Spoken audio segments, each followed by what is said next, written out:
Okay, so in this module, we went through and took a look at hacking versus ethical hacking. Remember, you can sum this up really, really easily.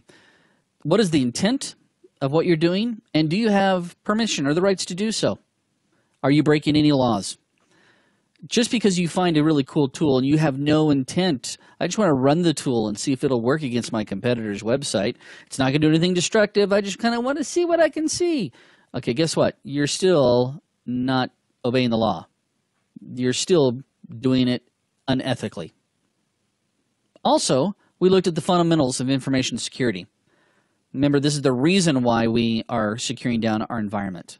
We want to make sure that people are who they say they are when they gain access to resources, and those are really there where they're supposed to be, and they haven't been modified. And we also want to make sure that data is available to us at all times. We also took a look at some new terms. Remember, we went and learned how to speak like a hacker. Those new terms, we're gonna be introducing even more of them as we get further in. Those are kind of the big highlights. This is like a 10,000-foot view here. We're going to get deeper and deeper as we go through this course. And then we also took a look at the technology triangle. Triangle.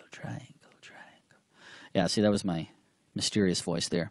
Again, this is the concept or the environment where everybody has to play in it. And when I mentioned before, we typically think of developers or OS manufacturers or hardware manufacturers having to balance. Guess what? You have to balance as an IT guy. Do you make it easier for people to get into resources by just saying, oh, I'm going to give the everyone group full control? Okay, that's probably not a good thing to do. Granted, it's going to be easy to get into, but where's your security? Okay, up next, we're going to talk about security threats and attack vectors. Sounds really kind of macho, doesn't it?